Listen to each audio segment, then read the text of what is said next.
Sejam todos bem-vindos aí para a nossa aula de número 162, aqui, toda segunda-feira, 21 horas, conteúdo inédito, e o assunto de hoje está aqui, ó, diclofenaco, quais os seus efeitos e perigos. Você que acompanhou o vídeo aí, né, da nossa comunidade, a gente estava comemorando os 3 anos da comunidade, quem entrou, entrou, agora a gente está com o período de inscrições encerrado. Você que faz parte da comunidade Farmaco na Prática, lembra que nessa semana tem mais uma aula exclusiva para você, falando sobre coração como bomba, uma máquina perfeita, nessa próxima quinta-feira.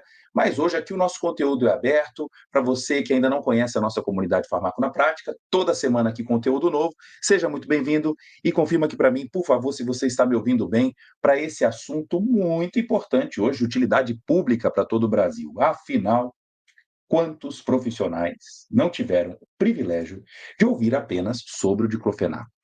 É interessante que na nossa rotina do ensino da farmacologia, nem sempre a gente se apega àquele produto mais prescrito no dia a dia. A aula destinada tanto para médicos, enfermeiros, farmacêuticos, geralmente é feita de aula de anti-inflamatórios.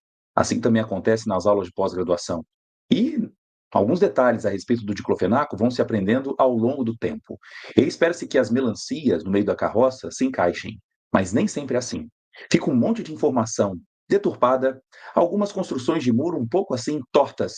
Eu espero que hoje você, cheio de conhecimento sobre diclofenaco, possa montar um novo muro de conhecimento onde a gente vai do começo ao fim dessa história, trazendo aspectos de interações medicamentosas, contraindicações, os seus mecanismos de ação, essa história do sódio, potássio, colestiramina, que história de etilamônio, mas por que existem tantas formas diferentes de diclofenaco? Esteja aqui agora já, por favor, se inscreva no canal. A gente percebe que menos de 30% das pessoas que assistem aqui às nossas aulas não se inscrevem, não ativam o sininho e nem dão like. Então, faz aquela ativação dopaminérgica aqui, por favor, para a gente ter um momento muito produtivo hoje na aula sobre o diclofenaco. Por favor, coloque aí de onde vocês estão assistindo. Eu vi aqui, ó, Goiânia, eu vi colegas mostrando até... Eu vi a África aqui, né? Eu vi hoje Angola. Olha aí, ó, banho de conhecimento, nosso amigo, ó, aqui, ó, o Milton. Milton de Angola está aqui conosco hoje. Estamos na África. Será que estamos também em outro continente hoje? Conta aqui para mim. Será que tem alguém da Europa?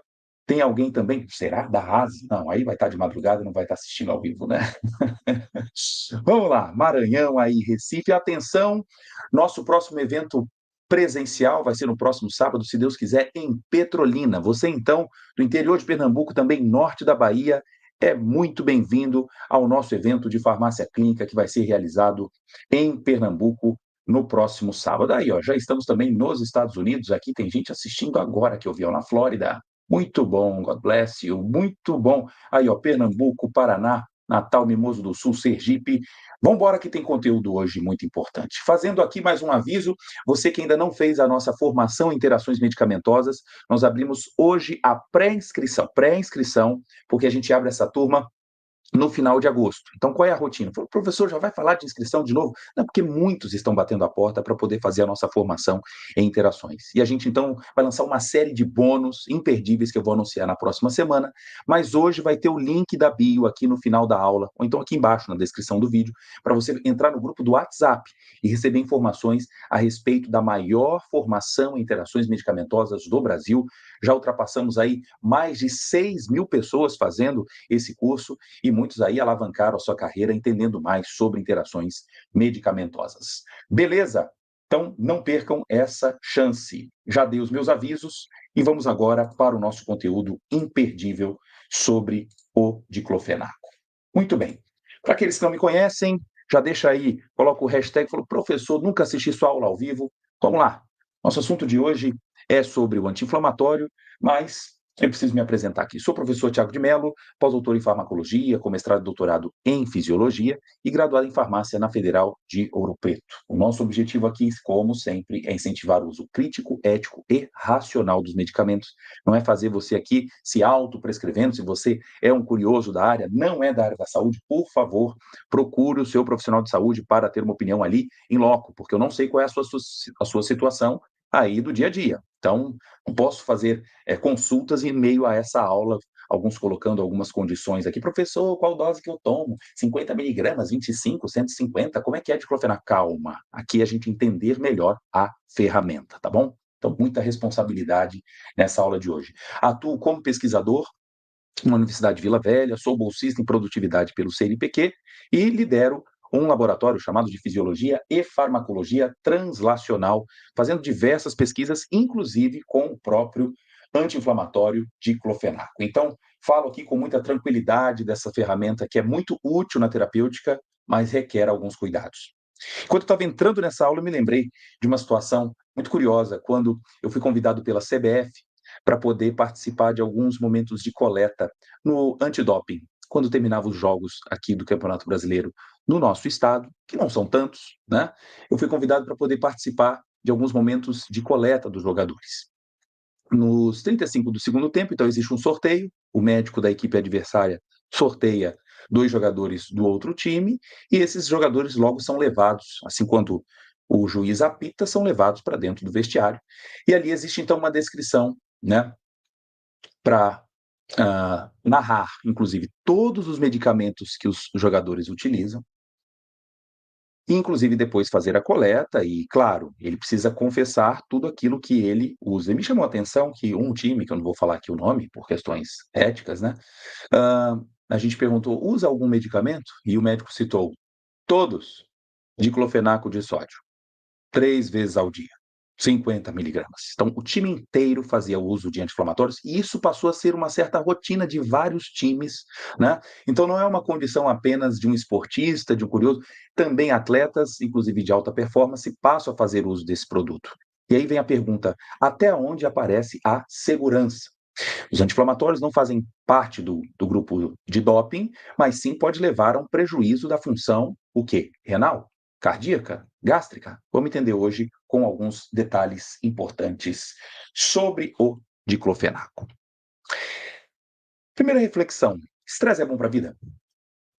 Tiago, não, não é bom não. É péssimo. Não, depende do nível. Já pensou se eu entrasse aqui nessa aula totalmente relaxado, pouco preocupado em saber a dinâmica da abordagem, de impostação da voz, de pensar nos slides, no preparo, seria totalmente desleixado e não seria uma aula boa. Ao mesmo tempo, eu não posso entrar totalmente ansioso, porque senão as coisas se atropelam. É preciso ter um certo equilíbrio. E assim também a gente vai fazer uma comparação com a inflamação. Gostei aqui do Ricardo falando, ó, não tem a reação adversa não, ó. Deixar o like. Falou: "Ó, diclofenaco, cara da minha avó, tá aqui assistindo, então vamos junto." Então um cadinho de estresse é bom. Agora se eu perguntar para você, inflamação é bom? Resposta inflamatória é boa? Depende. Quando ela é exacerbada, exagerada, a gente precisa também controlar. Aqui a gente vê uma pessoa que sofreu um entorse, ela já apresenta um edema importante, ela tem dor, ela manca, está vermelho, né? Então a gente pode usar aqui mecanismos de controle para que essa inflamação não evolua. Da mesma forma, uma dor de joelho, o que está acontecendo? Houve uma queda? É estresse por esforço repetitivo? Espera aí, é possível trazer controle. Mas lembre que existem sinais clássicos da inflamação. Sinais já conhecidos como calor, el dolor, edema, el rubor e perda de função. São os 5 grandes pilares para que a inflamação ocorra. E aqui, então, não pensa apenas no tornozelo, pode pensar numa garganta, pode pensar numa acne, pode pensar numa lesão de quadril, ou até mesmo na região uterina. Então, inflamação, todo tecido que sofre uma determinada lesão, né, uma injúria, a gente passa agora a usar mecanismos de controle. Então, observe essa figura comigo. Eu vou ser bastante didático aqui para você acompanhar comigo onde que a ferramenta é útil no processo. Eu tenho a lesão, pode ser um trauma, um corte, mas eu também posso ter uma infecção. A primeira coisa, já não confunda inflamação com infecção. Eu posso ter uma inflamação sem infecção, certo? Alguém que torceu o pé não tem nenhuma contribuição bacteriana, mas eu posso fazer uso ali de anti-inflamatórios. Então, diante da lesão, eu tenho uma resposta inflamatória para que haja, inclusive, a chance de recuperação desse tecido. Ou seja, a parte da cura, ela vai acontecer porque eu passei pela fase de inflamação. Então, por favor, não encarem, queridos, a inflamação como sempre algo pejorativo, porque se não houvesse a resposta mediada por células e fatores que controlassem ali a maior produção de colágeno, a transferência de maior quantidade de fluido, de células, né, para que ocorra a chamada diapedese, não haveria o reparo. Então, peraí, quando eu vejo uma imagem dessa, é claro que eu vou agora tirar o véu. Ó, tirei! Eu que parti a figura. Uma figura da American Society for Nutrition. E eu quero aqui usá-la para você entender melhor o processo. Diante do dano do tecido, algumas toxinas podem estar presentes por bactérias, enzimas lisossomais vão ser liberadas, e vai haver a produção de uma série de substâncias. Sai daqui, Tiago, sai daqui, aqui, ó, olha a figura melhor. Eu vejo PG aqui, ó, de prostaglandinas, o assunto de hoje, leucotrienos, substâncias vasoativas, e isso pode favorecer a agregação de plaquetas nessa região, a produção de proteína chamada como a proteína C reativa, sistema do complemento, a passagem de neutrófilos para a região sob injúria. Esse fenômeno nós chamamos de diapedese. E também participação de linfócitos T, fibrina, colágeno. Então veja que teatro, onde temos vários atores nessa história. E que quando nós atuamos apenas com o anti-inflamatório diclofenaco, eu jamais serei capaz de dizer que ele vai interferir em todas as fases desse teatro. Na fase inicial, principalmente, sob produção intensa de prostaglandinas, eles podem ser realmente bastante úteis, ok? Então vai acompanhando aí. Pessoal, quem está fazendo pergunta, calma, porque a gente tem uma história a ser contada. Então deixa para o final as perguntas que eu respondo com o maior prazer, tá bom? Vamos juntos aqui. Se você quiser curtir, nossa, agora eu entendi, beleza, deixa os comentários aí, mas eu não consigo agora responder todas as perguntas de vocês. Aliás, estamos com quase 500 pessoas ao vivo, então já pensou? Eu fico maluco aqui se vocês colocarem todas as perguntas. Vamos lá.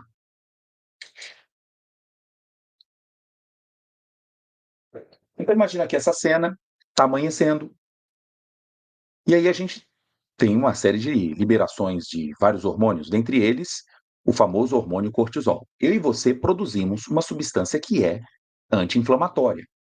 Então tira da cabeça essa história que só existe na farmácia que você entra para comprar uma caixa e tomar anti-inflamatório. Nós produzimos um famoso corticoide, né? Córtex vem de casca, é da região da suprarrenal, a região mais externa, que nós produzimos cortisol. Ele contém um anel aqui, ó, de 4 membros, são 4 anéis juntos, chamados de ciclopentanoperidrofenantreno. Esse nome horroroso também pode ser chamado de anel esteroidal. Então, por isso que nós temos os corticoesteroides. Tiago, por que você está falando isso hoje? Porque nós vamos falar especificamente de substâncias que não têm o anel esteroidal. Então, esses pertencem ao grupo dos AINES, os anti-inflamatórios não esteroidais. Daqui a pouco eu vou apresentar para vocês o próprio diclofenaco, mas vocês vão ver que eles não têm a estrutura do anel esteroidal, por isso chamado de AINE, ok? Então, com todo carinho aqui, respeito, talvez tenhamos alunos do segundo período, terceiro, nem viram farmacologia, então eu preciso aqui trazer informações da superfície para depois aprofundar com todo mundo, tá bom? Então, daí que vem o nome AINE, não é da família dos corticoides. Abrindo as cortinas, então, nós já tivemos aula sobre ibuprofeno, já tivemos aula sobre aspirina, sobre nimesulida, mas hoje a nossa atriz está aí, ó, tcharam, diclofenaco. Está aqui ela. E vale a pena fazer essa abordagem pontual, porque ela tem características que as outras não desfrutam. Beleza? Então, é uma ferramenta importante. Eu acho que no Brasil tem que ter realmente diclofenaco. Eu já fui usuário em vários momentos do diclofenaco. Certamente você, parentes aqui usando. Agora, o problema aí, ó, vovó, por favor, não dá para usar todo dia o diclofenaco. Ô, vovó, você que passou dos 60, 70 anos, não dá realmente para tomar diclofenaco todo dia, porque a conta chega, tá? Então vamos entender por que que esse diclofenaco pode ser também perigoso. Então nós podemos ter na forma intramuscular, a forma farmacêutica, podemos ter na forma oral, em vários tipos, né? Ele é acoplado com potássio, com sódio, com a colestiramina, mas quem tem função biológica é o diclofenaco. Eu tenho marcas como o Tandrilax, que aqui eu tenho um blend, né, de várias substâncias, dentre elas está lá escondido o diclofenaco. Atenção aí, queridos pacientes.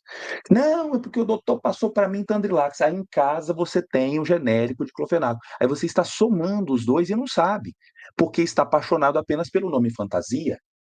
Eu trouxe aqui um exemplo, tá? Pode ser Tandrilax, pode ser Bezerol, mas é importante saber a composição daquilo que você está tomando, que às vezes se intoxica sem saber, né? E aqui, alguns até curiosos, né, com o nome de alginac, aparece ali no meio de clofenaco de sódio, associado a vitaminas B12, vitamina B6 e vitamina B1. Mas também tem o diclofenaco. Então, abrir o olho nessa história. E também aqueles que vêm com liberação mais sustentada, prolongada, retardada, como o diclofenaco aqui, o Voltaren SR. Então, é um dos mais antigos, né, o de referência aqui, o diclofenaco, o Voltaren, mas todos desfrutam do mesmo mecanismo de ação. Temos também as formas tópicas, na forma de gel, na forma de spray, na forma de hemogel, mas tudo contendo, ou percebam, diclofenaco. Nesse detalhe aqui, perceba que não é o de sódio. Aqui é o dietilamônio. E vamos entender também por que existe essa formulação. E até mesmo na forma de colírio, como o diclofenaco aqui de sódio da marca Allergan. Então, vemos diversas possibilidades de exposição ao diclofenaco. Seria somente essas? Ou outros países também têm outras formas farmacêuticas? Olha que interessante, talvez, como estamos conversando aqui com o pessoal dos Estados Unidos, também da África, vê se tem aí, ó, diclofenaco na forma de PET, aí o transdérmico, diclofenaco de epolamina, que também é liberado de forma sustentada e ele é absorvido pela pele. Ou até mesmo na forma de supositório. Então, são duas formas farmacêuticas que não são comuns aqui no Brasil, mas é bom saber que também existem. E detalhe, não é porque a via é diferente que eu vou diminuir a chance de efeitos adversos como as gastrites. E vou explicar isso para vocês em detalhes. Dá tempo de vocês convidarem mais colegas, claro, se inscrever no canal, ativar o sininho e também deixar o seu like, né? Muito bem. Então, na história do diclofenaco, nós temos aqui uma celebração nesse ano. Por quê? Bodas de ouro. Bodas de ouro, 50 aninhos de diclofenaco na história. É mesmo? Aham. Então, Pelé não jogou bola na década de 70 tomando diclofenaco, porque não tinha, né? Aliás, você sabia que Pelé teve um grande desafio na década de 70, na Copa, porque ele estava, né, até desacreditado diante de lesões que desenvolveu aí entre 66 e a Copa de 70. Então, mas não foi por anti-inflamatório como o diclofenaco que ele fez uso. Vemos aqui publicações crescentes ao longo do tempo, mas é bom saber como que o diclofenaco surgiu. Então, chega aquele momento clássico da aula, senta que lá vem a história, eu bebo uma água e você agora acompanha comigo essa grande viagem sobre o diclofenaco. Quem está gostando aí, deixa o seu like agora. Por favor, os monitores aí de like me coordenem, falam, professor, já chegamos aqui a quase 500. Deixa também os comentários, viu, da aula. Logo abaixo a gente faz questão também de ler. Beleza? Então é bom lembrar que tudo começa com a história da aspirina, não vou falar dela agora, mas ela foi o pontapé no século XIX para que os anti-inflamatórios surgissem, né? E aqui então, num timeline, eu coloco primeiro em 1897 a aspirina, depois disso a fenilbutazona, famosa butazona, em 1949, chegando no mercado em 52, ok? Depois a gente vê em 61 o ibuprofeno, e aí em 73, sintetizado for the first time, pela primeira vez, o diclofenaco. Essa produção só passou a ganhar mercado, né, um ano depois das publicações, em 74. No Brasil, ganhou grande notoriedade na virada da década de 70 para 80, ok? E Só para você ter uma ideia de tempo, a nimesulida veio depois do diclofenaco. É claro que em meio a essa história, a década de 70 teve algo muito importante, porque foi aqui em que se passou a descobrir os mecanismos de ação dos anti-inflamatórios. De 70 para trás, sabia-se que ele diminuía dor, inflamação, mas ninguém sabia qual era o mecanismo. Até que um pesquisador inglês chamado John Vane consegue elucidar o famoso mecanismo de inibição da produção de prostaglandinas. Aliás, é uma fofoca aqui para te contar, não sei se você já pensou nisso, mas o nome prostaglandina não tem nada a ver com dor, tem a ver com próstata. E isso realmente foi uma evidência lá da década de 30, onde médicos obstetras, retirando parte do sêmen e pedaços de músculo uterino, ao expor ao músculo uterino, ele promovia algumas contrações. Então, daí essa primeira observação, mas peraí, o que tem no sêmen que promove a contração? Vamos batizar de quê? Um deu ideia, seminina, que vem da vesícula seminal. O nome não é tão legal, mas também vem da próstata, ok? Então vamos dar o nome de prostaglandinas. Então, a primeira descrição das prostaglandinas não nasce da dor nem da inflamação. E é curioso imaginar que todas as mulheres também têm prostaglandinas, uma vez que essa substância também está presente em vários órgãos, estômago, rim, com funções diversas. E é por isso que muitos efeitos adversos acontecem com os anti-inflamatórios. Beleza, vamos lá. Prosseguindo aqui na nossa viagem, eu mostro o laboratório Ciba. É na Suíça que começa essa história. E eu fiz questão de buscar um dos artigos assim, que foram mães, ou melhor, pais, né, homenagem agora, Dia dos Pais, de Alfred Salman. Por que eu trouxe esse artigo de Alfred Salman? Porque foi ele quem participou do desenvolvimento do diclofenaco. Então é muito legal você pegar a história de quem realmente estava ali no dia a dia. E ele disse, olha, no texto, o primeiro anti-inflamatório não esteroidal que foi introduzido foi o ácido salicílico. Depois, a fenilbutazona, que apareceu em 52. Aí depois de uma década, quem apareceu? Ácido mefenâmico, como Ponstan, ibuprofeno, indometacina, e aí ele que fala, em tempo oportuno, nós decidimos desenvolver um novo anti-inflamatório que poderia ter alta atividade e, ao mesmo tempo, uma excelente tolerabilidade. Veja, então, qual é o interesse do diclofenaco. Não era para ser o mesmo, copiando as mesmas propriedades de ibuprofeno ácido mefenâmico. A ideia agora já era tentar diminuir a chance de gastrites, problemas cardiovasculares, que na época não era tão fácil de perceber, e, inclusive, tornar esses fármacos de presença curta no organismo. Aparece e vai embora, ou seja, que tenha um tempo de meia-vida curto. Isso foi possível. Conseguir um fármaco de tempo de meia-vida curto, com maior tolerabilidade e também com chance de boa travessia pelas membranas celulares. Isso é muito legal, né? Nessa história do diclofenaco. Aqui, o Antônio Abreu, valeu, obrigado. Vamos juntos aí nessa viagem. Então, foi um desenvolvimento aqui proposital. Não foi ao acaso, como a história da aspirina. Aqui, de propósito, eu vou partir a molécula de diclofenaco, até mesmo para você entender o nome. Diclo, te lembra o quê? Diclo te lembra dois elementos cloro. Ah, diclofen, fen de grupo fenil. Tá aqui, ó. Então, primeira parte, esse grupo aqui, ó, fenilacético. Se você decorar lá no livro, o diclofenaco é um derivado do ácido fenilacético. Tá aqui, ó, fenil, e aqui eu tenho um ácido acético. Olha que legal. E aí ele tem um grupozinho aqui no meio, um amino, que liga o grupo fenilacético à região de um anel também benzênico, um fenil, ligado agora a dois elementos de cloro. Daí o nome, então, diclofen, né, dos grupos fenil, e o aco, porque eu tenho uma estrutura ionizada, tá? Então aqui ele está conjugado com quem? Com alguma carga positiva.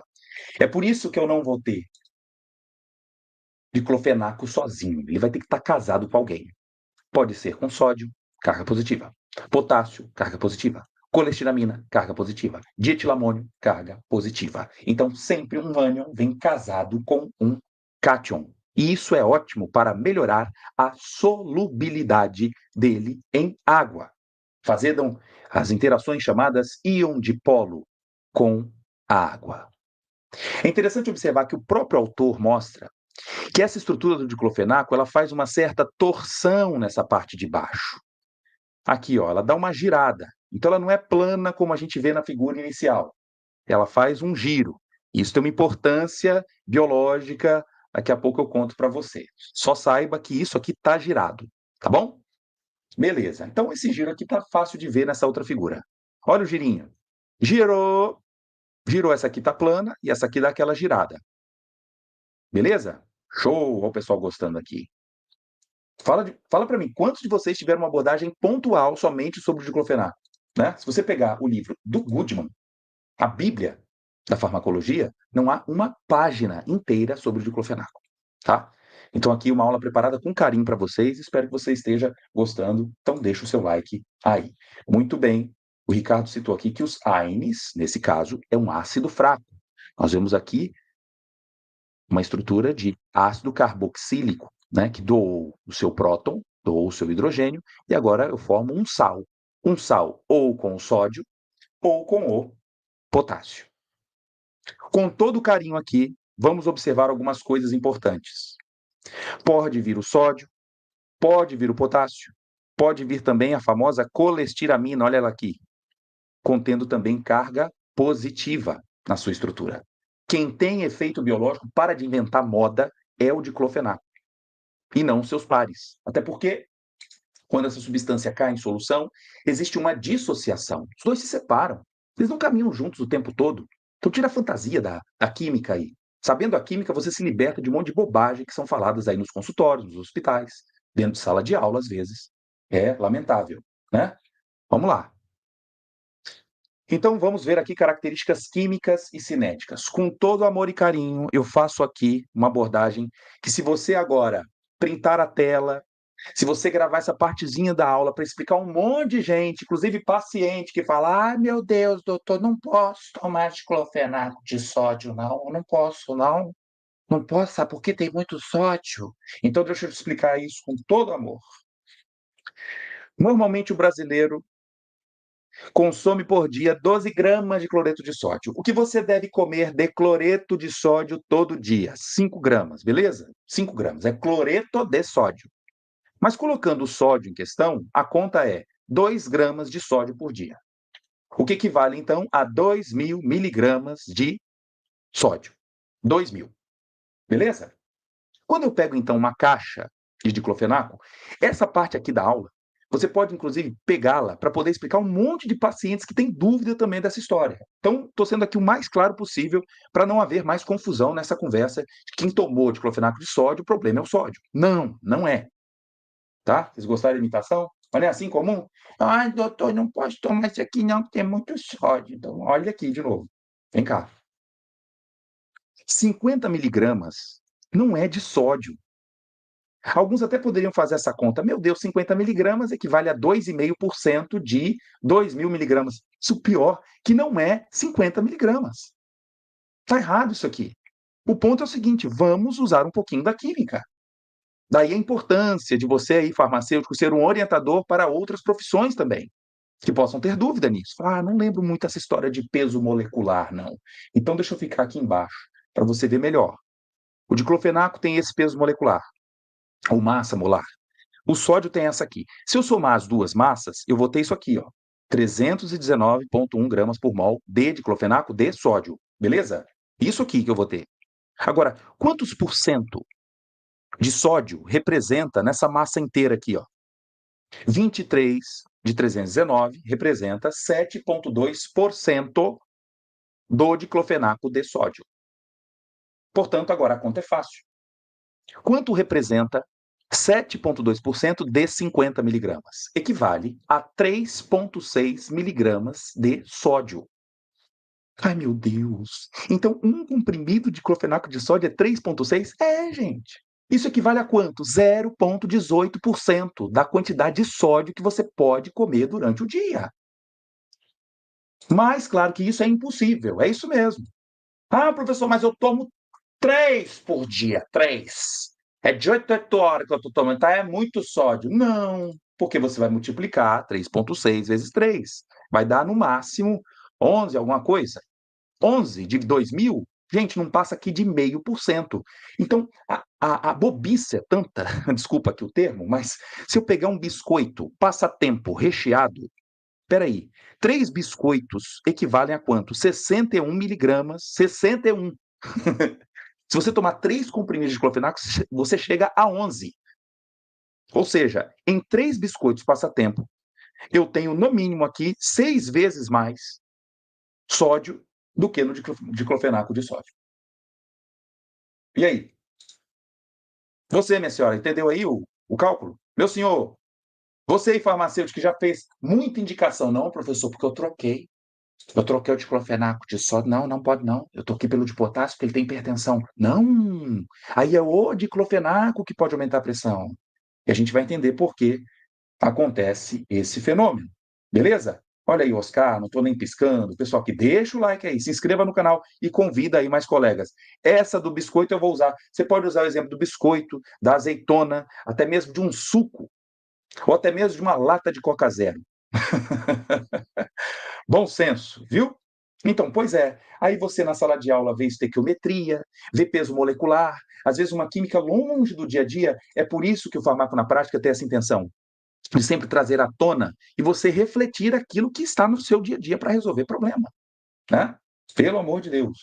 Vamos lá. Então, quando eu tenho aqui a molécula de clofenaco, muito bem falado, que é um ácido fraco, aliás, todos os anti-inflamatórios no Brasil disponíveis são ácidos fracos, nós temos aqui uma característica de meia-vida curta, ao mesmo tempo de boa passagem pelas membranas celulares, porque o diclofenaco ele é lipossolúvel, ele tem um bom coeficiente de partição óleo-água, tá? Tenho visto muitas aulas de professores, de alunos também de pós-graduação, dizendo assim: para você saber se uma substância é ácida ou básica, basta olhar o pKa. Não, não é isso. É você olhar a estrutura dela. Se contém ácidos capazes de doar o seu próton, aí sim vão ser ácidos fracos. O pKa não define se é ácido ou base. Quanto mais baixo o valor de pKa, mais ácido ele é. Então, no caso do diclofenaco, nós temos aqui um pKa de 4, é um ácido fraco.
Voltei, pessoal. Meu Deus, a internet aqui parou. Voltou. Estão assistindo aí? Pronto, já tentei resolver. Tudo certo? A internet caiu de repente. Eu fiquei aqui sem acesso para poder conversar com vocês. É sinal que faltou like. Faltou like. Dorme não. Dorme não. Deixa eu só compartilhar aqui a tela. Vamos lá. Vamos continuar nossa aula. Viu? Agora tá, voltou? Tudo certo? Beleza? Deixa eu só buscar agora aqui um cabo para eu não ficar no à mercê da outra internet. Espera aí, só um minutinho, tá? Espera aí. Tá tudo certo.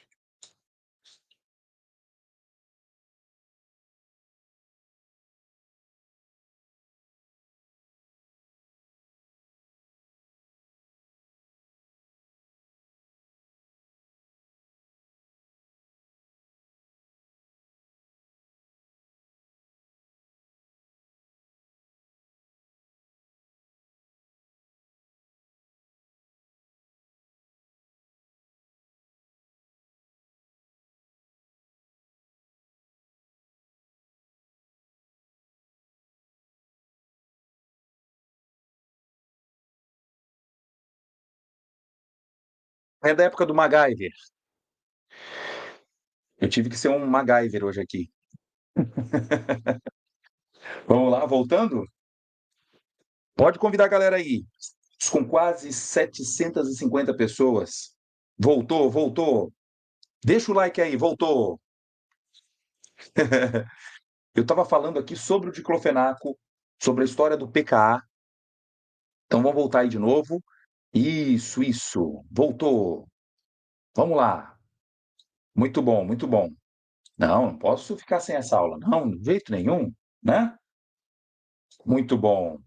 Aí, ó, excesso de prostaglandina, tá inflamando a gente. Deixa o like aí, gente. Vamos lá.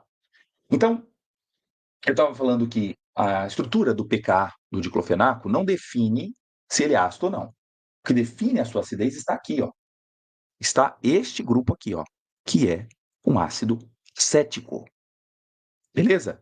Falou, o pessoal noivo nem sabe quem é MacGyver, né? Voltou. Vamos lá. Então agora, olha o que eu vou mostrar aqui para vocês. Primeira coisa, em relação às classes, os anti-inflamatórios são divididos em vários tipos. Sai daí, Thiago, para o pessoal ver melhor. Ó, vários tipos. Está lá no livro do Goodman. O diclofenaco está num grupinho pequeno, os chamados ácidos fenilacéticos, porque eu tenho também o ácido acético. Então, cetorolaco é da mesma família do diclofenaco, mas quando eu tenho um grupo fenil e acético, o diclofenaco é praticamente o único ali deste grupinho, além do novo lumiracoxib.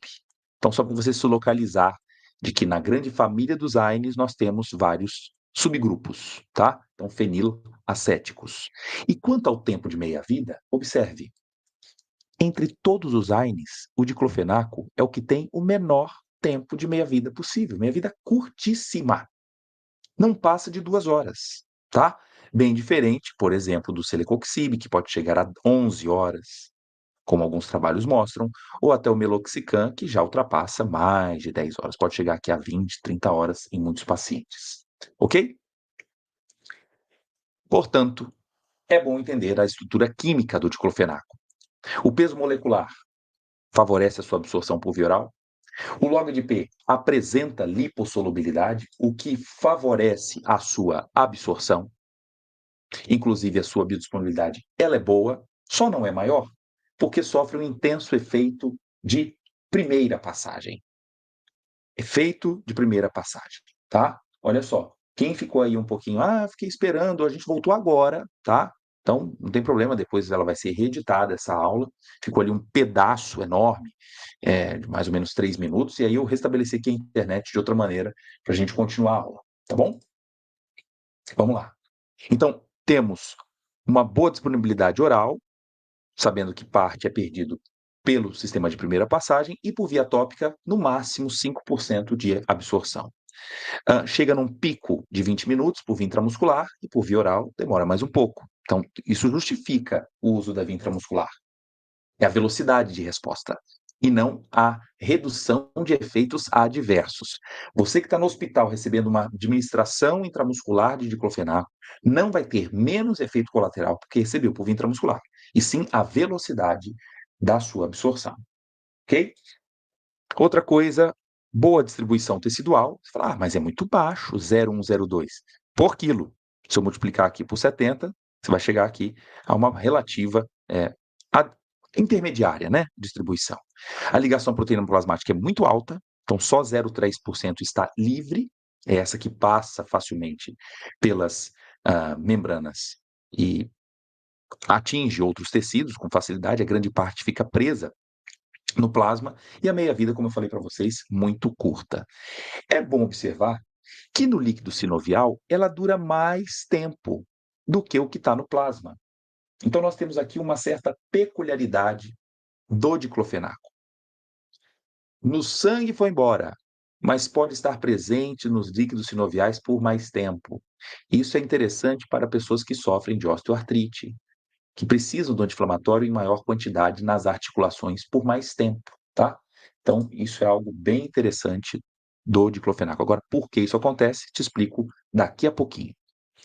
Quanto aos anti-inflamatórios, no caso aqui do diclofenaco, ele passa por reações de oxidação pela CYP, ou então conjugação com ácido glicurônico ou com o grupo sulfato. Então, são diversas maneiras para que ele ganhe maior solubilidade em água e seja majoratoriamente excretado pela urina. Tá certo? Então, colocando aqui numa outra figura, para você ver isso melhor, eu fiz questão de trazer isso a nível molecular, para você ver que o diclofenaco pode ganhar um ácido glicurônico para ficar mais solúvel em água e ser excretado pela via biliar ou pela via urinária. Mas quando ele sofre oxidação, atenção para isso, o diclofenaco oxidado pode formar também metabólitos mais tóxicos. Então, olha que curioso. É mais hidrossolúvel, mas não quer dizer que não funciona. Ele não é mais anti-inflamatório, mas ele pode formar compostos chamados de quinona e imina, que lembra a história do paracetamol, e formar, então, adultos covalentes, explicando por que algumas pessoas, cerca de 15% de quem toma diclofenaco, pode ter aumento dos níveis de ALT e AST. Olha que interessante! Paciente com lesão hepática por diclofenaco pode acontecer? Pode. Como é que eu vou saber quem vai ter ou quem não vai ter? Monitora. Aí outra importância de acompanhar o tratamento dos pacientes que fazem uso. Então, se algum te pergunta, posso beber, né, ingerir bebida alcoólica juntamente com o diclofenaco? Não é legal. Tanto por lesão no estômago, quanto também por aumento das lesões no fígado. Então, não inventa moda. Não é porque corta o efeito. É que não vale a pena fazer associação para somar efeitos adversos. Ok. Quanto à sua absorção pela via tópica, ela pode acontecer. A literatura já mostra que ela é permeável, passando pela epiderme, pela derme, podendo parte alcançar até a corrente sanguínea, a quantidade é pequena, mas se acumular, inclusive, no líquido sinovial. Sendo muito interessante isso, principalmente para pacientes idosos. Então veja a condição aí. Paciente acamado, ou então aquele do asilo, tem muitas dores no joelho, já faz fisioterapia, mas excesso de peso, sedentarismo por muito tempo, ele passa a ter o hábito de comprar na farmácia o diclofenaco em comprimido. Vem a pergunta, já tentou a via tópica? Porque ela pode se resolver bastante, uma vez que existe a chance do acúmulo do diclofenaco na região do líquido sinovial, de preferência através de massagens. Então, olha que legal isso. A literatura mostra aí artigos recentes relevando essa chance da penetrabilidade do diclofenaco pelo folículo piloso, pelas glândulas sudoríparas e também passando pelo transporte chamado intracelular ou intercelular. Já conhecemos essa possibilidade do diclofenaco, ok? Quando essa ideia do diclofenaco intramuscular cai em desuso, eu estou achando ótimo. Eu acho que a gente deve priorizar a via tópica, quando aqui temos lesões mais pontuais, eventualmente por via oral, e evitar o uso intramuscular, até porque existem alguns riscos, viu, Valtovani? Eu vou explicar ainda hoje. Vamos lá. Então, aqui eu trouxe um resumo, um artigo que vai ficar aqui para todo mundo que é da comunidade Farmaco na Prática, eu vou discutir isso com vocês. Mas, resumindo, eu vou acabar falando aqui, o que favorece o diclofenaco para ele ter boa chance de penetrabilidade para o líquido sinovial? Primeira coisa é o peso molecular muito baixo. Isso favorece a sua passagem. Outra coisa, a boa solubilidade em regiões lipídicas. A sua relativa acidez. Isso faz com que a estrutura consiga alcançar meios mais ácidos na sua forma chamada não ionizada. Se estiver na presença de veículos como o famoso DMSO, a sua penetrabilidade ainda é garantida, e se for sob massagens, melhor ainda. O fator físico, sim, favorece a passagem do diclofenaco. Ok? Algo curioso é em relação à ligação a proteínas plasmáticas. De forma clássica, o que a gente entende? Quem está ligado à proteína não tem chance de se difundir muito bem para os tecidos. Só que tem um porém. Em tecido inflamado, existe maior permeabilidade capilar para que células passem. E quem passa junto? A albumina. Ora, se a albumina passa pela fenestração, olha que legal. Quem que ela está levando junto? O diclofenaco. Então a proteína agora passa a ser um carreador do diclofenaco para regiões, inclusive, do próprio líquido sinovial. Existem trabalhos recentes mostrando essa peculiaridade. Por que o diclofenaco tem tanta facilidade em atravessar essas regiões e ficar acumulado no líquido sinovial? Pelo amor de Deus, não use a justificativa que é um ácido fraco, porque se isso fosse verdade, todos os anti-inflamatórios fariam isso. E não é verdade. Segundo ponto, se for um anti-inflamatório por ser ácido, ele vai encontrar um meio mais ácido, vai continuar na sua forma não ionizada e vai sair dali. Então não é pela sua acidez, e sim por todas as características que eu citei aqui, inclusive a alta taxa de ligação à proteína muscular. Ok? Vamos agora entender os mecanismos farmacodinâmicos. Como é que atua, né, o diclofenaco?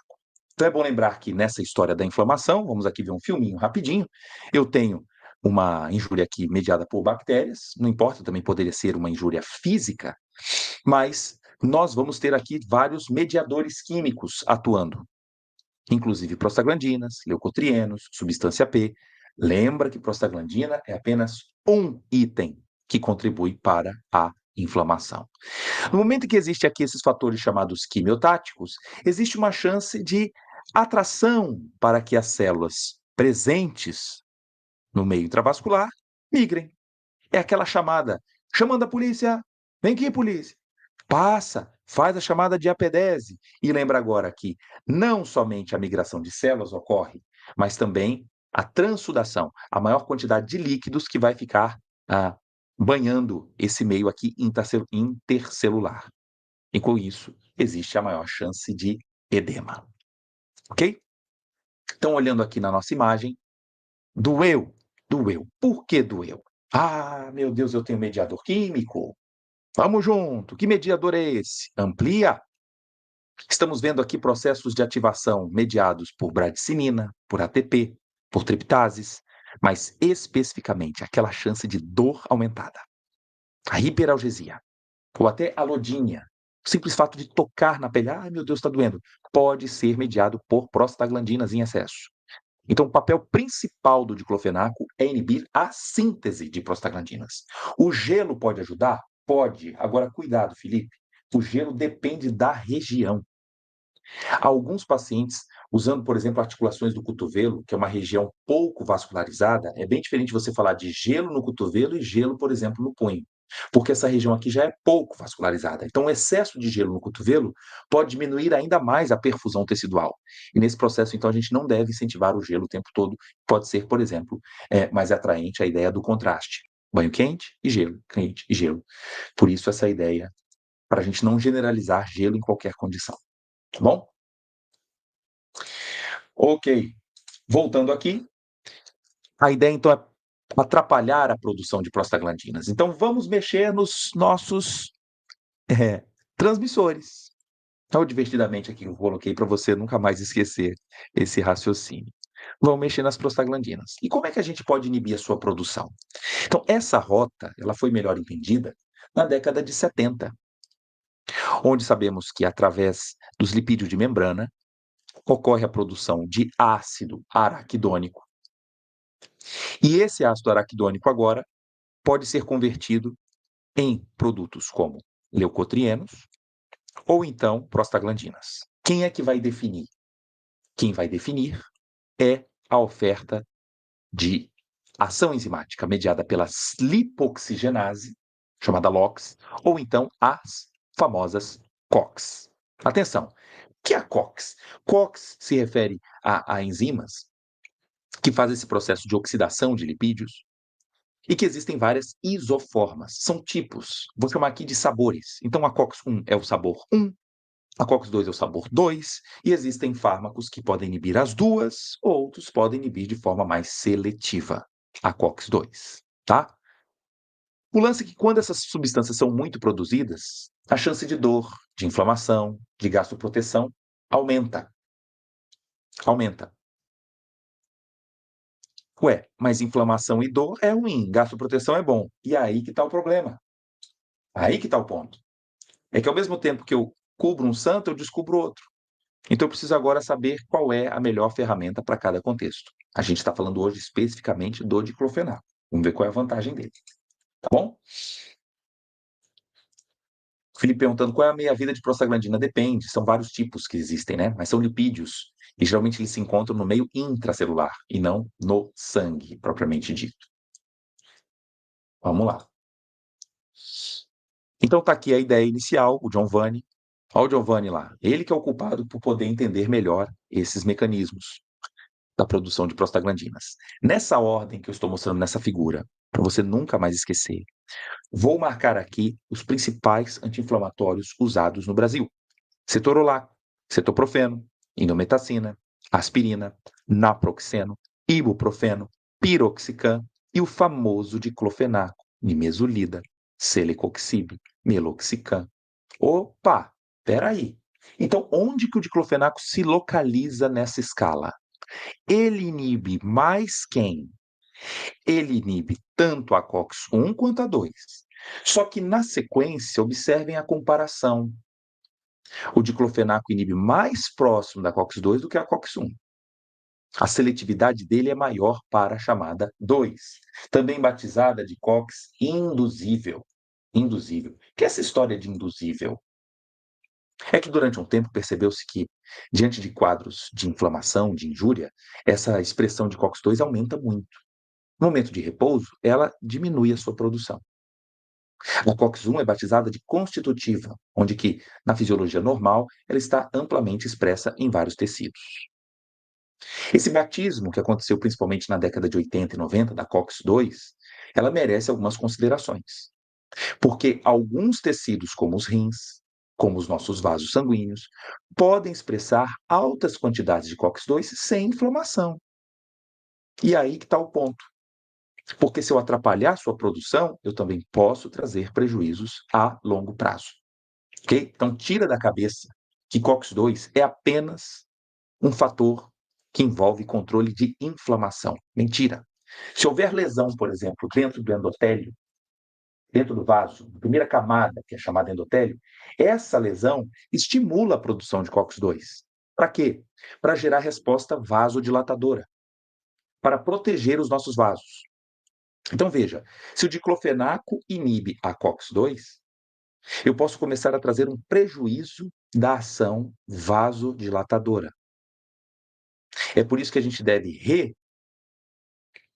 reorganizar na cabeça se todo mundo que tem pressão alta, diabetes, pode tomar diclofenaco de maneira livre. É claro que não. E aí o problema não é por conta do sódio, e sim da inibição da chamada COX-2, que eu estou mostrando aqui para você. Tá? Então é pelo seu mecanismo de ação, e não pela oferta do sódio. Ou seja, o de potássio, de colestiramina, também trarão os mesmos problemas. Essa figura linda aqui, ó, do Goodman, revela essa ideia. Como é que o diclofenaco é capaz de ser seletivo? Imagina aqui uma garagem. Uma garagem um pouquinho mais aberta, outra garagem mais fechada, uma fechadura. Como o diclofenaco é uma molécula grande, inclusive essa torção da molécula faz ela ficar volumosa, A chance dela encaixar no buraco da COX-1 é mais difícil. Só vai encaixar mais na COX-2. Ela não é tão seletiva quanto o celecoxib, mas ela facilita a sua ligação realmente na COX induzível, tá bom? Muito bem. Então, figuras para isso não falta. Essa mesma abordagem a gente fez também para o ibuprofeno, para a nimesulida, para você entender. O ibuprofeno é uma molécula fina, por isso que ele entra com facilidade também na COX-1, assim como a aspirina. Não é o caso do diclofenaco, ok? Então, o buraco mais aberto favorece a passagem do diclofenaco na COX-2. Ele não é seletivo para a COX-2, ele liga mais nela, tá? Então, a questão aqui de comparação. Essa figura aqui é muito importante para você entender que quando eu tenho lesões no endotélio, opa, eu preciso de quê? Ô, me dá prostaciclina aí, me dá produção de substância vasodilatadora. Só que você está fazendo uso de inibidor de COX. Se você usa diclofenaco, a produção de prostaciclina pode cair. E o que acontece? A oferta de tromboxano pode aumentar. Então, a chance de agregação plaquetária aumenta. E daí uma grande preocupação que tem se avolumado ao longo dos anos, quanto ao uso continuado do diclofenaco, aumentando a chance de agravamento de infarto, de desfechos cardiovasculares que são desfavoráveis. Comparado a quem toma e quem não toma, é verdade então que ele aumenta o risco cardiovascular? Sim. Sim. Convém então evitar o seu uso crônico, inclusive de forma sistêmica, ou comprimido ou de via intramuscular. Daí o interesse de alguém que tem uma dor pontual no cotovelo, no joelho, preferir as formas tópicas da sua administração. Essa figura é muito importante. Da circulation, não é uma figura que eu criei. Você vai ver aqui, ó, que nessa escala, na linha verde, quanto mais eu migro para o lado direito, mais eu estou inibindo a COX-1. Então, na escala, olha aí, ó, os MIPs, naproxeno e ibuprofeno. É a galera que está livre aí, ó, aumentando a chance de quê? De lesão no estômago. Por que lesão no estômago, Thiago? Entenda. O estômago também produz prostaglandina. A função da prostaglandina no estômago é estimular mais a produção de muco, que reveste o estômago, e silenciar a produção ácida. Quanto mais prostaglandina, para ácido, mais muco. Só que quando eu uso anti-inflamatório, a produção ácida aumenta e a quantidade de muco cai. Então a chance de lesão eleva. Como esse efeito acontece por qualquer via, não é porque eu estou dando por via intramuscular que o risco vai ser diminuído. Porque a produção de prostaglandinas também estará reduzida em quem usou por via intramuscular. Quando eu faço uso de fármacos mais seletivos para COX-2, como a nimesulida, como o celecoxib, veja que a gente está aumentando o risco que cardiovascular. É por isso que dessa linha para frente, o que a Anvisa determinou no Brasil? É por isso que eu tenho celecoxib, rofecoxib, etoricoxib, todos de forma controlada, para diminuir o seu consumo exagerado a longo prazo, uma vez que os eventos cardiovasculares são aumentados. Mas o que eu chamo a atenção, olha que ponto de destaque aqui, o diclofenaco está colado no celecoxib. Ele também existe um risco cardiovascular que está atrelado, e a gente precisa olhar isso com calma. O risco também de lesões gástricas também está inerente ao diclofenaco, porque ele está no meio da história. Ok? Então, muito cuidado com o seu uso prolongado ou altas doses. Colocando de novo a figura, família a gente já falou, meia-vida também, mas quando eu coloco a seletividade, perceba, diclofenaco está mais próximo da galera que evolui para COX-2 do que a 1. Essa aqui, figura do Goodman, até se tornou muito assim otimista para dizer, não liga não, mas não é verdade. Os relatos da literatura de gastrites, de enteropatias, de úlceras por diclofenaco são abundantes, então também inibe a COX-1. A gente aqui está trabalhando numa escala de comparação. Então, se eu fizer uma análise entre o cetorolaco e o diclofenaco, a chance de lesão gástrica é maior sim com o cetorolaco. Ok? Agora, qual é a vantagem do diclofenaco nesse processo? É que a meia-vida dele é muito curta. Comparado, então, a outros, como o próprio ibuprofeno, como o cetorolaco, olha o problema. Cetorolaco tem meia-vida em torno aqui de 6 horas e tem alta seletividade para COX-1. Então, o famoso Delsil pode causar mais úlcera do que o próprio diclofenaco. Ok? Colocando essa filmagem da articulação, a inibição de COX-2 também pode acontecer nessa região, né? Há alguns trabalhos até citando uma inibição, uma atuação na NF-κB, interferindo em processos de apoptose, tá? Em outras interleucinas, mas o efeito principal do diclofenaco é a inibição da COX-2 e chance de ser absorvido por via tópica, tá? Então, por que ele não é de controle especial? Cabe aqui uma observação. Se enquanto não é controle, fica assim, fica achando que a gente vai resolver tudo por lei, não. É por educação continuada. Por isso, essa aula é de intensa utilidade pública.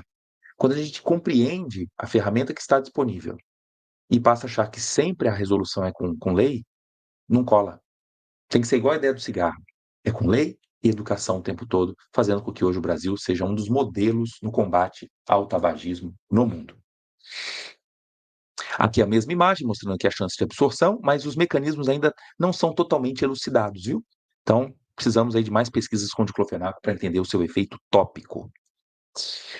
Trabalhos não são raros de mostrar que em concentrações baixas, de 1,1% de gel, as chances de dor diminuem bastante, em vários tipos de desconforto, sejam nas costas, joelho, diversos trabalhos eu vou mostrando aqui para vocês ao longo da aula. Então, indicações terapêuticas nós temos. Para quê? Para que serve o diclofenaco? Artrite aguda, artrite crônica, espondilite anquilosante, irritação presente em doenças degenerativas, em coluna, doenças articulares, paciente com lombalgia, problemas no isquio, síndrome cervical, reumatismo em tecidos moles, inflamações e edemas dolorosos, problemas na menstruação, né, dismenorreia, o desconforto, que também pode acontecer, o diclofenaco pode ser útil, e dores agudas, até mesmo em pacientes com dores oncológicas. Mas, por favor, sob acompanhamento. Não compre e leve para casa e ache que está tudo resolvido porque você está silenciando a produção de prostaglandinas. Uma observação aqui. Como é que o diclofenaco sabe aonde está doendo? Olha aí. Vamos pensar nisso junto? É claro que o diclofenaco não sabe onde está doendo. Mas veja, onde tem o sítio de inflamação, tem mais produção de prostaglandinas. Tem mais COX disponíveis.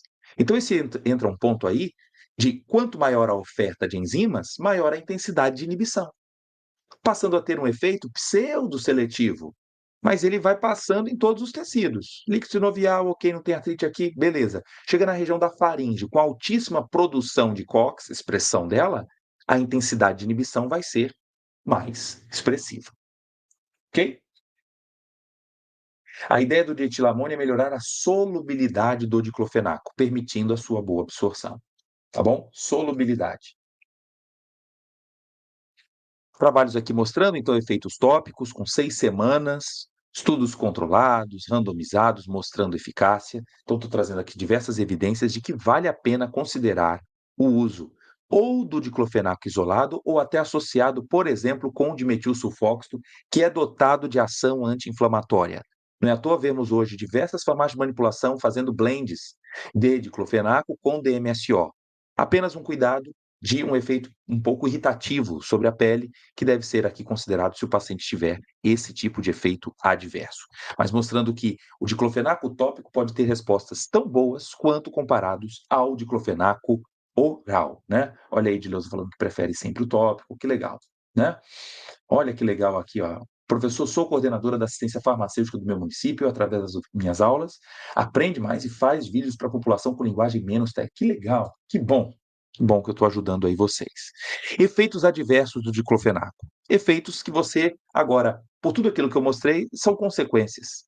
Não precisa decorar. Hipersensibilidade, o resto cutâneo, náuseas e vômitos, pela própria irritação, aí é comum, né? São efeitos gerais. Edema e retenção hídrica pela redução da perfusão renal. Lembra que as prostaglandinas têm um papel fundamental na vasodilatação renal e também inibem a reabsorção de sódio e água. Se a produção de prostaglandinas está reduzida, pode haver a chance de edema e retenção. A dispepsia pelo aumento da secreção ácida. Estomatites, olha, muitas aftas pelo reflexo da hiperacidez gástrica e também de úlceras pépticas por conta da inibição da produção de prostaglandinas. Então, olha essa imagem aqui. Você que está em dúvida, espera aí, professor, qual é o papel lá? Olha, eu tenho aqui o muco, que coisa linda. Olha aí a COX. Chega agora o diclofenaco e inibe a COX. Não havendo agora a produção de prostaglandinas, a gente não consegue mais inibir a produção ácida. Começa a produzir mais ácido, menos muco, e agora a chance de sangramento gastrointestinal eleva. Ok? Então, muito cuidado com o uso crônico do diclofenaco. Além disso, diarreia, constipação, distensão abdominal, tontura, hipertensão, infarto agudo do miocárdio a longo prazo, a exposição, por favor, e sangramentos por quê? Porque inibe a produção de tromboxano. A agregação plaquetária agora passa a ser pior, tá? Então lembra que nessa imagem aqui, ó, a chance de sangramento é muito alta no estômago porque a chance de lesão é altíssima, já que eu tenho um pH no estômago em torno de 1,5. Então a agressão aqui ela é de contato intensa. Alguns pacientes têm perda de sangue nas fezes e passa por muitos dias com perda de sangue oculto. Só vai detectar isso, às vezes, no exame de hemograma, percebendo uma certa anemia. Chega na farmácia pedindo suplemento, mas o problema é o diclofenaco a longo prazo, como imagens dessa aí que eu estou te mostrando. Então a gente vai tentar preservar a função das plaquetas, deixando ela produzir tromboxano.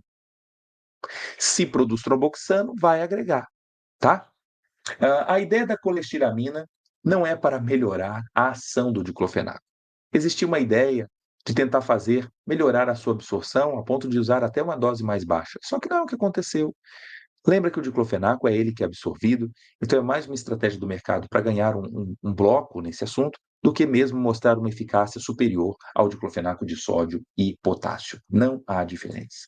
Ok? Então, entre os sais associados, não há diferença de eficácia. No máximo, em relação ao potássio, por ele ser um pouco mais solúvel em água. Então, a velocidade de absorção do diclofenaco de potássio é um pouco mais rápida, certo? Questão aí de minutos. Então, se isso é algo importante para você, ok, diclofenaco de potássio, a sua absorção é mais rápida, ok?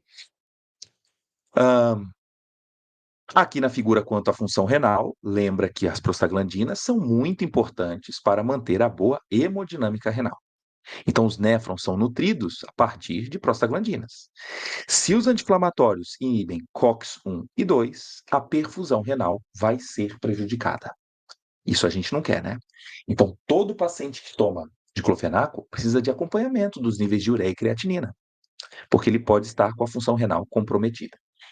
Essa figura aqui é muito importante na aula. Deixa o seu like aí, ó. Essa figura mostra onde está expressa a COX-1 e a COX-2 ao longo do parênquima renal. Na região do córtex, temos aí, ó, COX-1 e 2. E na região da medula, COX-2. Com funções muito importantes para a produção de prostaglandinas. Então, se eu uso diclofenaco que inibe as duas, a função renal pode estar comprometida. Entendido? Aqui, revisões do que a gente falou: sangramento, prejuízo de função renal, aumento da pressão arterial, que não é culpa do sódio, é pelo diclofenaco, não importando a fonte, né, qual é o sal envolvido, colestiramina, potássio e sódio também, além da chance de lesões gástricas. E essa lesão muito semelhante a quem? O famoso ibuprofeno, tá? Quanto a pessoas que tomam ibuprofeno mais diclofenaco, é uma tragédia. Não faça isso, porque a chance de lesões no estômago são aceleradas.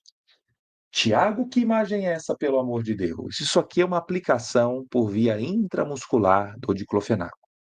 Observe a necrose acontecendo, uma região glútea esquerda, 4 semanas após a injeção intramuscular do diclofenaco. Você já viu alguma figura dessa? Isso aqui é para alertar o pessoal que gosta de ter o costume de trocar a via oral por via intramuscular de diclofenaco e acha que não tem problema. Isso aqui é uma síndrome chamada síndrome de Nicolau. O paciente precisou aqui fazer um debridamento e aqui foi após 3 semanas para que houvesse a chance da cicatrização, ainda aqui com sequelas importantes, né? Então, isso pode acontecer somente com diclofenaco? Não. Com penicilina, como bezetacil, como lidocaína, com corticoides, a famosa betametasona, e também vitaminas aplicadas por via intramuscular. Então, qual é o motivo, né? Eu trouxe aqui uma frase importante. Os profissionais precisam estar familiarizados com essa complicação e evitem administrar injeções intramusculares quando elas não forem necessárias. Atenção, printa essa tela, vem comigo aqui.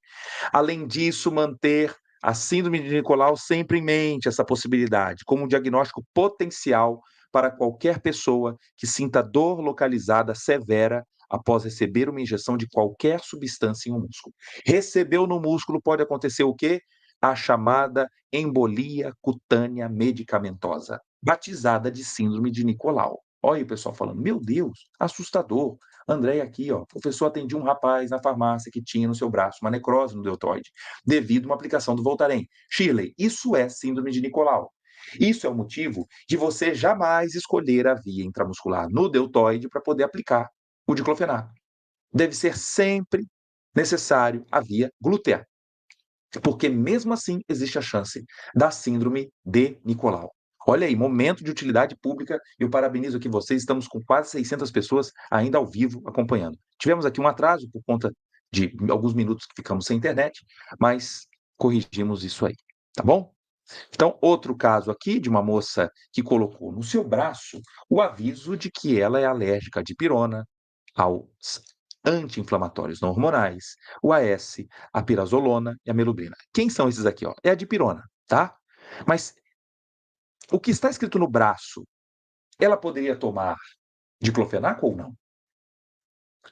Poderia ou não? Não poderia, por causa dessa frase aqui, ó. O diclofenaco está aqui no meio. Então, cuidado. Tem pessoas que são alérgicas apenas à substância ativa de diclofenaco. Outros são intolerantes, hipersensíveis, a toda classe. Por qual razão existe essa diferenciação? Então, trago aqui uma explicação farmacológica.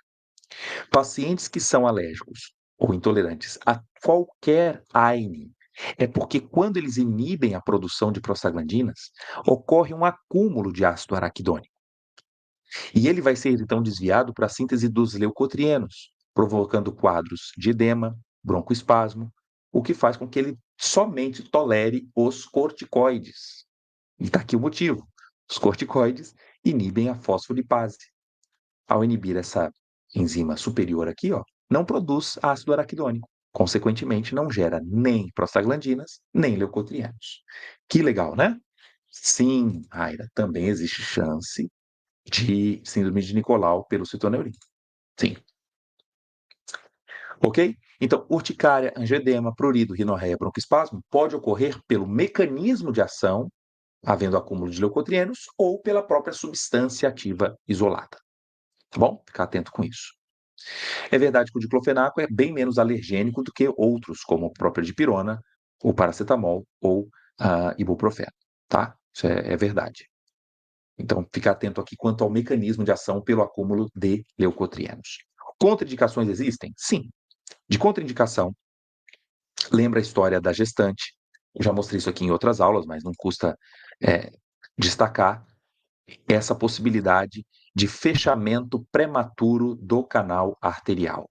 Se fechar esse canal aqui na hora errada, pode acontecer uma hipertensão pulmonar. Então, lembrando da circulação pulmonar dos fetos, que precisa desse canal durante toda a gestação. Acontece que esse canal precisa ficar aberto por causa das prostaglandinas, elas que mantêm aberta. Se eu uso diclofenaco, principalmente no segundo e terceiro trimestre, eu promovo um fechamento prematuro e aí eu vou ter mais volume de sangue chegando ao pulmão, onde o bebê ainda não está usando este órgão para isso. Lembra que o bebê não respira, né, dentro do ambiente intrauterino com o pulmão, né, através da troca que mamãe está gerando para ela, ok?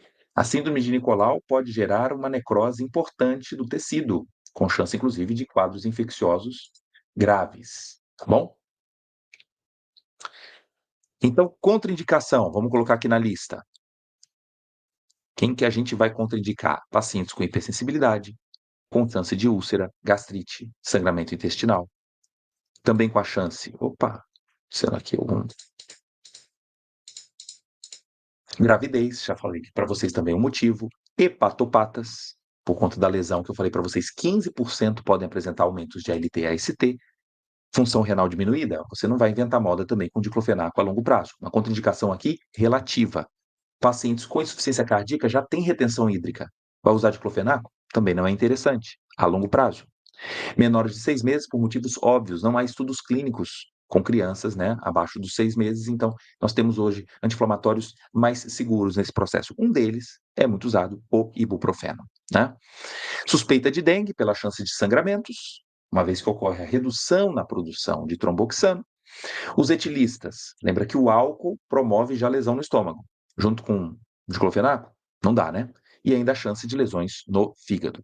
Asmáticos, pelo possível agravamento de broncoespasmo, aqui também seria uma contraindicação relativa.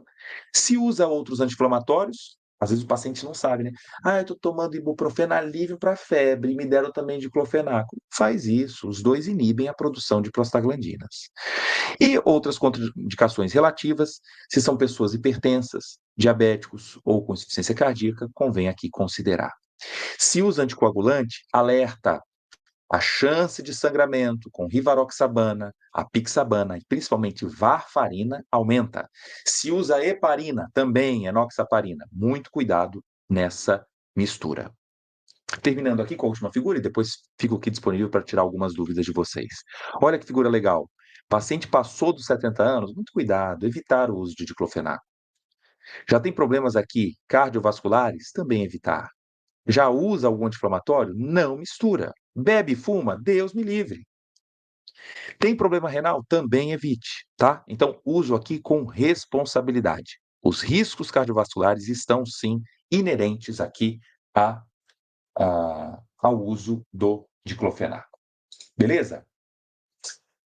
Conta aqui para mim se valeu a pena. Não se esqueça aqui de fazer a sua pré-inscrição na nossa formação em interações medicamentosas, que a gente abre as inscrições no final desse mês de agosto, tá bom? Tá aqui o link logo abaixo. Deixe o seu like aí também, se inscreva no canal e os comentários aqui abaixo da aula. Desculpa por ter alguns minutos aqui sem internet e a gente se recuperou aqui fazendo um MacGyver, tá? Vamos lá. Uso com aspirina e clopidogrel. Muito cuidado, a chance de sangramento aumenta, principalmente se a dose da aspirina está batendo lá a quantidade de 325 miligramas, tá bom? Que bom que vocês gostaram. Deixa aqui também os comentários, né? Vocês querem que eu crie um podcast? Olha aí! O que vocês acham? O que vocês acham de um podcast, hein? Na área de saúde? Quem sabe? Qual o pior AINE para a função renal? Na verdade, todos que inibem COX-1 ou 2 vão ser ruins para a função renal. É melhor pensar primeiro, se eu desejo uma resposta analgésica, que seja escolhido dipirona ou paracetamol, para não interferir na função renal, já que eles inibem a COX-3. Deixa a 1 e a 2 livre, ok? Que bom que vocês gostaram aqui. Olha, excelente aula. Isso não tem nem na pós-graduação. Pois é. E sendo oferecido aqui para vocês uma segunda-feira gratuitamente. É claro que essa aula fica alguns dias aqui. Depois ela vai para o acervo dos nossos membros da comunidade Farmaco na Prática. Então, dentro da comunidade, esse conteúdo todo vai ficar disponível. Olha, um podcast dá para ouvir dirigindo. A aula aqui também, né? Sem problema. Que bom que gostou. Ainda existe o diclofenaco resinato? Não lembro, não lembro. Me conta aí, quem está no dia a dia da drogaria, se tem. Ok? Estão falando aqui de outra forma, que vem com ciclodextrina. Não tem melhor eficácia, tá? Na correção aí, inclusive, da dose, nem é um valor mais alto do anti-inflamatório. É apenas uma estratégia da indústria. Falou, podcast now, excelente, que bom. Ok, ok. Aí existe sim, mas não confere melhor eficácia. Lembre agora, é observar a dose do diclofenaco envolvido. É 50? É 70? É 100? É 150? É liberação prolongada? Tá? Mas lembre que a estratégia da liberação prolongada é para compensar, inclusive, a meia-vida curta do diclofenaco. Tá bom? Olha aí, ó, Oiapoque. Será que tem alguém no Chuí hoje também? Que legal. Aí, existe o resinato, ok. Que bom, Madalena, que gostou. Por estar no meio, inibindo o COX-1 e 2, ele seria pior para a função renal? Muito bem, Gabriela. Excelente. Ele é muito ruim para a função renal. Para você ter uma ideia, nós temos aqui no nosso laboratório um modelo de nefropatia induzido por diclofenaco, ok? Não garantimos aqui segurança quando os pacientes passam a ter o hábito de fazer uso Para aquela dorzinha no joelho, está trabalhando todo dia, vai lá e toma um comprimido de diclofenaco de manhã, outro à noite, acompanha a função renal dele, viu? E lembra disso, ó, néfron não se regenera, tá? Pouco tempo aqui, um parente meu me procurou preocupadíssimo, porque fazia uso constante de anti-inflamatórios, e de repente no exame de rotina se assustou com os níveis de ureia que estavam chegando a 200 e creatinina de 3,5. Passou aperto. E entendeu agora como é o risco do uso crônico de anti-inflamatórios. Que bom aqui, ó. E dor intensa para nefropato, o que indicar? Bom, por que que a dor é intensa? Se essa dor é pontual, vai passar 5, 7 dias, ok. O problema é se o indivíduo está no sobrepeso, ou então não faz fisioterapia, é sedentário, e agora usa o recurso do anti-inflamatório para resolver o problema. Então, é bom senso. Não é falar mal do diclofenaco o tempo todo, mas é não buscar esta rota como a melhor saída a longo prazo. Ok? Valeu. Em dor intensa prolongada após injeção intramuscular. Pois é. Aí aqui tem que acompanhar, lindo. Uma delas é o uso de compressa de água quente. Para quê? Para melhorar a perfusão. Geralmente, esse tecido ele fica um pouco marmorizado, revelando esse processo de uma embolia medicamentosa que foi gerada pela síndrome de Nicolau. Então, é bom observar, para manter essa região mais bem perfundida, compressa de água quente, tá? E acompanhar para que haja a mínima evolução. O caso clínico que eu mostrei para você aqui foi de uma senhora que sonegou achando que ia melhorar e só foi agravando, a dor piorando. Quando chegou na quarta semana, aquele quadro necrótico que evoluiu. Ok? Olha, professor, o uso de alginac e toragesic tem. O alginac, qual é a ideia aqui do alginac? É o diclofenaco associado às vitaminas B1, B6, B12. A pergunta que fica é: todo mundo precisa de reposição de B1, B6 e B12? Será que todos têm uma hipovitaminose? Não. Mas é uma clássica estratégia, estou falando aqui da indústria em si, mas seria qualquer outra, tá? Estou aqui apontando o problema indústria, mas é uma forma de que quando eu prescrevo esta marca, blindar a intercambiabilidade. Porque agora, por conta das vitaminas B1, B6 e B12, eu não posso fazer uma substituição direta para um genérico com diclofenaco sozinho. Então isso ganha uma certa exclusividade no processo de prescrição. Mas existem dúvidas enormes se esse produto realmente é tão eficaz ou mais eficaz do que os outros porque contém esse blend de vitaminas. Aliás, muitas pessoas nem precisam porque estão bem nutridas. Então, por que essa mania de querer sempre associar B1, B1, B6, B12 para melhora de resposta analgésica?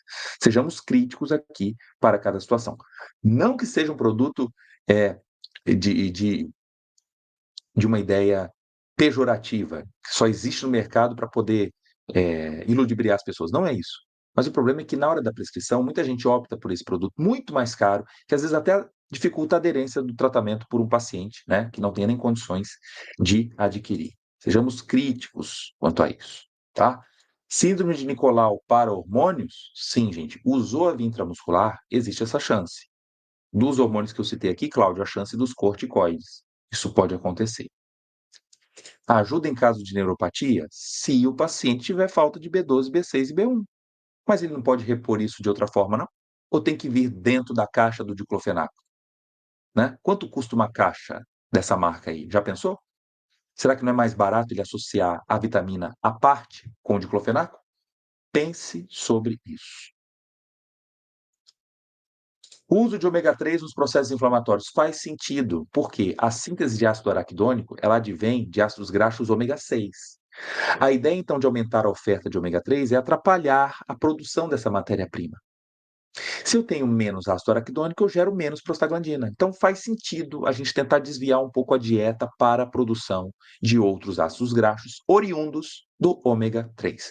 Quem é da comunidade tem uma aula exclusiva sobre ômega 3 e eu toco nesse assunto. Tá bom? Aqui, o alginac seria a mesma ideia do dextroamphetamina, só que lá é com um corticoide, né? É a mesma ideia. Muito bom, obrigado. Aí, sai sim bem mais barato, então pensem nisso, tá bom? Comente sobre o possível mito do potássio. Não, não, não, não, não. É a mesma ideia do sódio. A quantidade de potássio ali é mínima, muito menor do que numa metade de uma banana. Então, não é, gente, nem o sódio, nem o potássio presente nesses produtos que é o problema.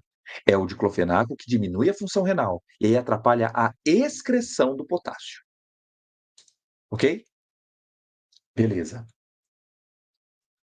Como identificar se um processo inflamatório é melhor usar corticoide ou ARNI? A intensidade dele, né. Então vamos pensar aqui em um cirurgião, dentista, ele vai extrair o siso.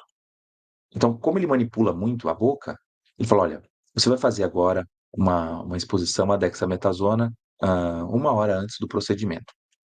Se é 1 hora antes, o corticoide não vai atuar nessa próxima hora, porque seus mecanismos são, hã, eles ocorrem a nível nuclear. Vai estimular a produção de RNA mensageiro, de proteína, então vai acontecer a longo prazo. Então ele pode fazer uma associação. No período pericirúrgico, vai fazer uso de anti-inflamatórios não hormonais, como cetorolaco, como diclofenaco, e o corticoide para garantir essa resposta ao longo dos próximos dias. Certo? Então, se é uma inflamação mais autolimitada, quadro de faringite, para que fazer uso dos corticoides, que são mais ainda dotados de efeitos adversos? Então, cabe agora o bom senso. É importante termos as 2 vias de controle. O problema é que agora a gente tem exagerado muito na exposição aos corticoides, porque, entre aspas, é fácil tratar. Mas lembra das possibilidades de resposta imunossupressora, que o diclofenaco não tem. Os corticoides, em altas doses, podem chegar nesse efeito imunossupressor. Ok? Sódio e potássio são indiferentes à ação onde ele atua, porque esse mito tem não, isso foi de uma propaganda da década de 80. É porque a própria indústria separou em 2 formas de disseminação das marcas. Diclofenaco de sódio e de potássio. De sódio foi destinado para a área da ortopedia, potássio para a área da otorrinolaringologia.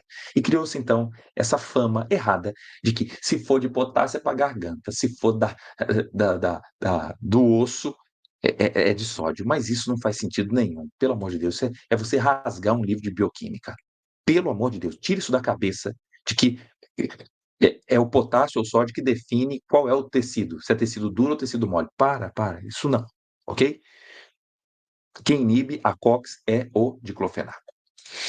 Beleza, meu povo? Obrigado por tudo. Tivemos que avançar um pouquinho mais aqui na aula, porque a gente ficou com um período de internet aqui, mas nossa turma vai fazer o corte certo e vai entrar a aula bonitinho para vocês lá no na nossa comunidade Farmaco na Prática. Lembrando, na próxima quinta-feira temos uma aula exclusiva sobre coração como bomba, uma bomba perfeita na comunidade, e o nosso evento presencial, se Deus quiser, no próximo sábado, lá em Petrolina, tá bom?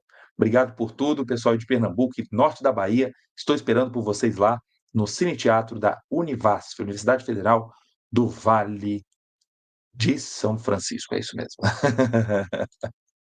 Boa noite a todos. Obrigado por tudo. Valeu.